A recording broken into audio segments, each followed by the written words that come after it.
optimal minimal. At this altitude, I can run flat out for a half mile before my hands start shaking. Can I ask you a personal question? Now would seem an appropriate time. What if I did the opposite? I'm a cybernetic organism, living tissue over metal endoskeleton.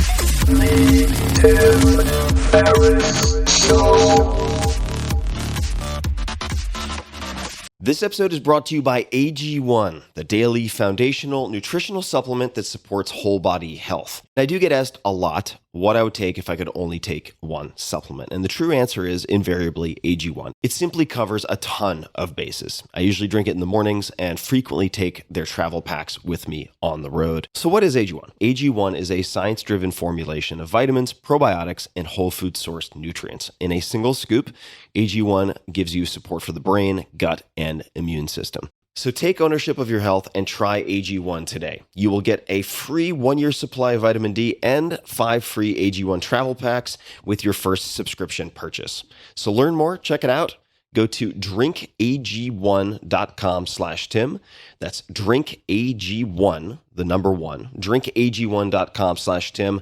Last time, drinkag1.com/Tim. Check it out. Hello, boys and girls. This is Tim Ferriss, and welcome to another episode of The Tim Ferriss Show. This is an in-between-isode. It's a short little morsel, a tidbit for your mind that will hopefully help you kick off a great weekend or week. If you want the longer interview format, where I talk to people like Arnold Schwarzenegger or Josh Waitzkin, who's considered a chess prodigy, General Stanley McChrystal, etc., about their habits and routines, then you can find all of those at 4hourworkweek.com/podcast. But this is going to be a wee bit smaller, and it's going to discuss mindfulness. Much of what I usually talk about is effectiveness, doing the right things and then doing things rightly in that order. So effective and efficient. And we'll get into a bit of that, but we're going to talk about, like I mentioned, mindfulness. And what that means is up for debate, depending on who you ask, but let's define it as a present state awareness that helps you to be non-reactive, and I'll get into why that's important. But before we even get into it, I will, of course, list out a number of tools that I've found very helpful, but the question is, why do I think it's important? And that is because it doesn't come naturally to me, and that is a huge handicap in life. For any type A personality or someone who is hardwired that way, working on achievement is really easy. But we tend to do it, of course, by working harder. And this isn't the first place we should focus. As good old Abe Lincoln, who's misquoted on the internet everywhere, but I think this is a proper one, has said, "Give me 6 hours to chop down a tree and I'll spend the first 4 sharpening the axe."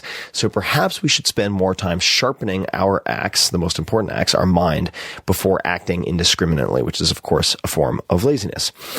Mindfulness helps you to complain less, appreciate more, react less, and ultimately do more of the important stuff. What's very fascinating, though, about mindfulness, so just being very focused on and aware of the present state moment, which includes your emotions, your reactions, etc., that it works in the opposite. In other words, if you complain less, you develop more mindfulness. If you appreciate more, you develop more mindfulness. So it is a two-way street, and that gives you many more options for developing this skill that most people limit to, say, meditation, which the vast majority of people hate and feel like they fail at, so they don't do it. So let's get started. Some of these are macro, meaning I do them once a year or once a week, once a month, once a quarter, and some of them are daily. We'll start with a really big one, the 21-day no complaint experiment. This originally came across my purview because of Will Bowen, who at the time at least was a Kansas City minister who had recognized that word choice determines thought choice. Think about this for a second. It's very profound, but what he did is even more interesting. So word choice determines thought choice. And in fact, if there are people who believe that the consciousness and conceptual thinking develop along with vocabulary, right? So if word choice determines thought choice, that therefore determines also emotions and actions. But it's not enough to just decide you're going to stop using certain words you might overuse, though. You need to be conditioned. So if you fix the words, you fix the thoughts. How did Will do this? Well, he created a purple bracelet. It was a simple bracelet, kind of like the Live Strong bracelets that were yellow back in the day. And he would give these out to his congregation. Well, why did he do that? He would ask them to do a 21-day no complaint experiment. So anytime they complained, they had to switch the bracelet to the other wrist and start the clock over. And this became hugely popular, spread via word of mouth, and at last count that I checked out, there were 6 million of these bracelets floating around because of, in part, his congregation, and then he wrote a book called I think it's the No Complaint World, or a Complaint-Free World. That's it, which is worth reading. But what is a complaint? This was an issue that I had with some of his descriptions, because with his rules, he will ask you to switch wrists whenever you gossip, criticize, or complain. But again, the definitions can be a bit vague. He also requires you to switch wrists if you tell someone else that they're complaining. I think that's counterproductive because it's constructive criticism. So here's where I drew the line, and you can use a rubber band, as I did for a long time for this, or a bracelet. I defined complaining for myself as follows: describing an event or person negatively without indicating next steps to fix the problem. And I added profanity to this because I was trying to curse less and emulate people like Matt Mullenweg, who's incredible and is one of the people who's been interviewed on this podcast. And what that means is if you say, I was standing in line at the post office and this fucking idiot took forever, that's a complaint. You start the clock over. In the other words, if you say I was at the post office, the guy in front of me took forever, and I learned and I decided that from now on, I'm not going to go to the post office unless it is between 8 and 9:30 a.m., something like that. Suggesting a fix. That is a pass. It's not ideal, but it's a pass. All right. So the 21-day no complaint experiment, this will change your life if you even attempt it. Even if you get 1 week through, it will change your life. So try it out again. And this is using not complaining to become more mindful, because it works both ways. All right. The next one is something that I try to do once a quarter or so, but even once a year is very, very helpful. And that is practice poverty for a week. And this comes from Stoicism, and I'll have a lot more to say about Stoicism and Seneca in particular. But practicing poverty for a week, I'm going to paraphrase here, but in the words of Seneca, would effectively be limiting yourself to the cheapest of food, the coarsest of dress, the most meager of an existence for a week, all the time asking yourself, is this the condition I so feared? And it teaches you to value the things that you should value, and to realize that the worst case scenario really isn't generally that bad. And this enables you, emboldens you to take risks, or things that you might previously consider risks, like starting your own company, moonlighting, ending a relationship, starting a relationship, quitting your job, whatever it might be. If there's a financial component to it, you realize that the downside really isn't that bad. It's basically going back to college. And I think a lot of people in life spend their entire careers trying to get back to their quality of life that they had in college. So what does practicing poverty mean? It can mean many different things, but it means, for instance, for me, I would take one pair of jeans, wear those all week with like a cheap pair of Vans as shoes, maybe a white t-shirt, only white t-shirts like Hanes, and eat rice and beans for a week. And you get to the end of the week and you're like, wow, I actually saved a lot of cognitive load by not having to decide about these things. So there are benefits to that simplicity as well. All right. So practice poverty for a week and read up on Seneca. I will be top secret. Don't tell anybody. I have 27 hours of audio related to Seneca. I think it's 27 that is coming out very shortly. I'm super excited. So keep your ears peeled for that. The next one, the Jar of Awesome. This was not my idea. This was actually thanks to an ex-girlfriend who is a real sweetheart. Is I'm sure still a sweetheart, and she created something for me called the Jar of Awesome. And this is because I'm very good at achievement and not always very good at appreciation. And this was a mason jar with Jar of Awesome in glitter basically on the side. And anytime something really cool happened that I got excited about, to avoid my forgetting it next to immediately, because I tend to celebrate very briefly, if at all, I should write it down on a slip of paper and put it in the top of this mason jar. And it really had a tremendous impact. I kept it where I could see it, and it was a real mood elevator and emphasized the importance of appreciation if you want to have any real success. And I hate to use that word, but it's appropriate here, because if you only have achievement and you never appreciate the small wins or the big things for that matter, and they have no duration, then it's a hollow victory, if you could call it a victory at all. So if you don't want to have a jar with jar of awesome written on it because you'll feel foolish, you could just take a huge exclamation point, like put an exclamation point on the side of a mason jar or something like that, and then drop these things in. It's an easy practice and a fun practice. And I think I don't have kids, but if I had kids, I would have them also put things into the jar of awesome. Next, this is a daily practice, and I've spoken about it before. I talked about my morning routine, so I won't go into great depth here, but I meditate every morning, and I failed in my mind at trying meditating for 10 years. And I would try it for 2 or 3 days and get pissed off and quit. The method that worked for me was Transcendental Meditation, tm.org. You can check it out. There's things I don't like about their organization in terms of how they make you look at a picture of an Indian guy with a beard, and they give you the blah, blah, blah, and they charge a good amount of money. But it was worth it for me because there was accountability, and it was very secular after the fact. And they focus on logistics and contingency plans a lot in the teaching. But something like Vipassana or otherwise could work very well. I meditate for 21 minutes each morning. I'm supposed to do it in the afternoon. I very rarely do. I do it right after getting up. And it's like a warm bath for your mind. People get all woo-woo about meditation. This is where you're sharpening the axe. And what I find is that if I take the 20, and it's 21 minutes because I take 60 seconds just to fidget and be an idiot and get settled, and then I count the 20 as my session. If you take those 20 minutes, you will get, I would say, and this is obviously just spitballing, but 20 to 30% more done that day of important things with 50% less stress. So it is a huge ROI on that time. Even if, as is common for me, and I have an episode with Rainn Wilson, best known as Dwight from The Office, coming out soon, where we talk about meditation.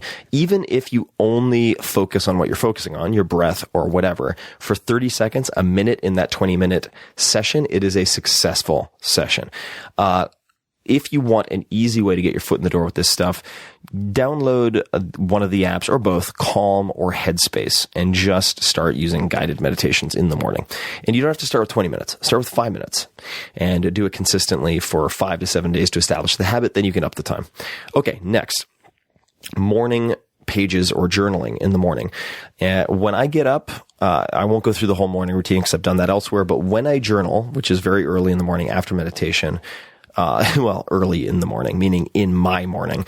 I usually get up between 7:30 and 10:30, so not exactly Jocko Willink. Sorry, Jocko, I'm working on it. In any case, the 5-minute journal, just buy one of these. Honestly, I have no financial stake in this, but you could certainly try to replicate it yourself, but having it in one bound book is very helpful. In effect, what you're doing is 5 minutes in the morning, 5 minutes before you go to bed. And the AM piece is simply writing down 3 bullets for I am grateful for ... 3 things. What would make today great? 1, 2, 3. Daily affirmations, I am ...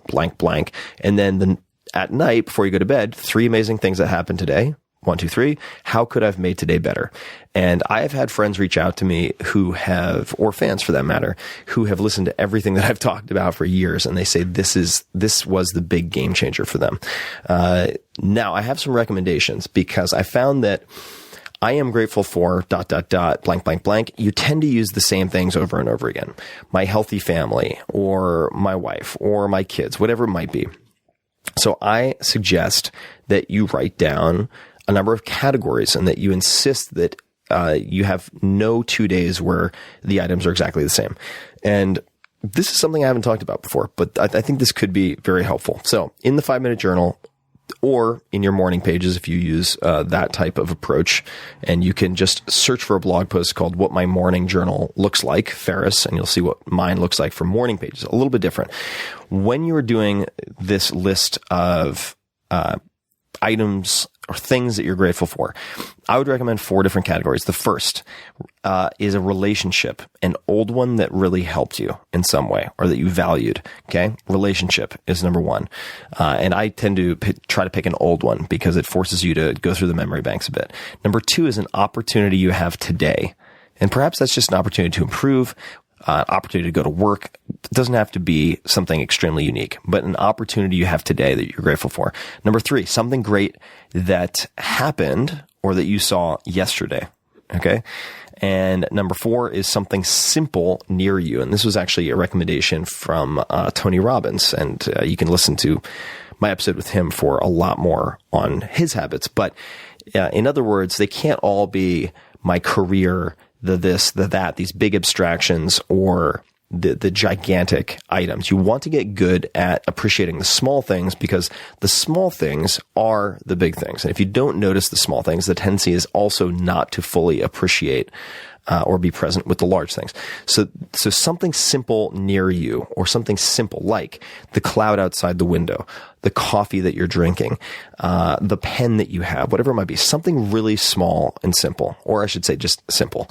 So I'll go through that again. Number 1, when you're putting down your list of things you're grateful for, and even if you just did this instead of the 5-minute journal, I think it'd be extremely valuable. So an old relationship that helped you a lot. Number 2, an opportunity you have today. Number 3, something great that happened yesterday, or something good. 4, something simple near you. Okay, that's it.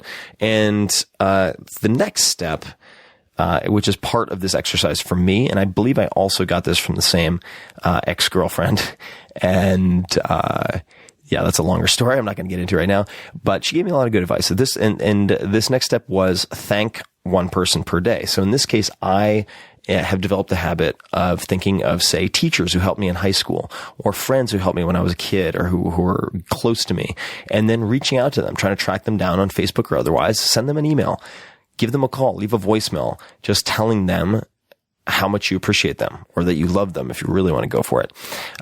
That alone will improve your quality of life dramatically. And what I found, and I'm not necessarily hardwired for what I would call happiness or self-reported well-being, is if you don't know how to make yourself happy, make somebody else happy. And guess what? That will generally increase your self-reported level of happiness. Okay, 3 more, and then we're out of here. The next one is something I started doing about 2 weeks ago that I found very helpful. I'd always been told, if you're feeling anxious or you're feeling overwhelmed, just take 10 deep breaths.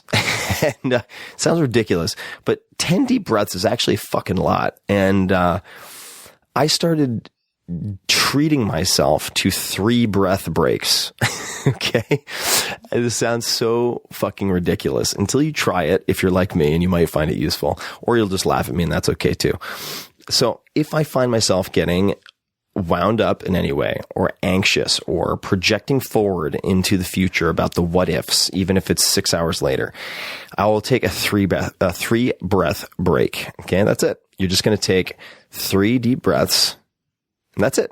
And it is a fantastic pattern interrupt and anxiety reducer, at least in my experience. All right, the next one is a Chrome extension, actually, the Momentum Chrome extension.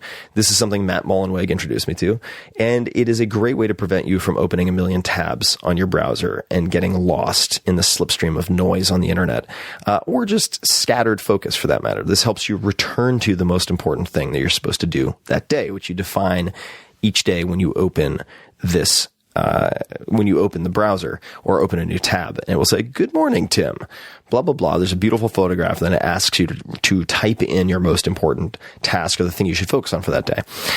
And you can check it out. And many of you have been a huge fan of that since I mentioned it some time back, or when Matt mentioned it. The last one is a nightly review, and this comes back to the 5-minute journal. But what you could do is simply another list of things that you're grateful for. And this sounds so hokey and it sounds so cliched, and I am here to tell you it is very significant. And practicing gratitude, practicing compassion sounds so woo-woo, California, San Francisco, put a crystal on my forehead. But if you look at neuroimaging studies that have looked at specifically compassion meditation, there's some very, very interesting findings. Some of them correlate to psychedelic use in some ways, which is very cool. I'm going to talk about that in the Rainn Wilson interview also. But this is the bookending of the evening. So I mentioned the 5-minute journal. You could just keep it simple and get one of these, honestly. Go online and it'll save you a lot of time. Or you can just do, as I mentioned in the beginning, the AM check-in and write those things down. And then the PM check-in. Now, in the 5-minute journal, it's 3 amazing things that happened today, ... 1, 2, 3. And then how could I have made today better? You could just make that a list of 2 or 3 or 4 things that you're grateful for that happened that day, that you saw that day, that you experienced that day, that you had an opportunity to engage with in some way that day. And ladies and gents, those are some of the things that I use to cultivate mindfulness as a practical, tactical tool for being more effective, more efficient, and more appreciative. And like I mentioned, focusing on developing this present state awareness, which is done with conditioning, with practices, exercise, like I mentioned, some of those that I use regularly. And it helps you to complain less, appreciate more, react less, and ultimately do more of the important stuff and enjoy yourself while you are doing it. So I hope that is helpful. The show notes may not exist for this particular episode because I think it was pretty straightforward, but you can find show notes from all the other episodes and so on at 4hourworkweek.com/podcast, or just go to 4hourworkweek.com, all spelled out, and click on podcast. And of course, as always, thank you so much for listening. It means a lot to me, and I love the feedback. So please let me know on Twitter or on Facebook, but Twitter is usually better, at tferriss. TFERRISS. Mwah.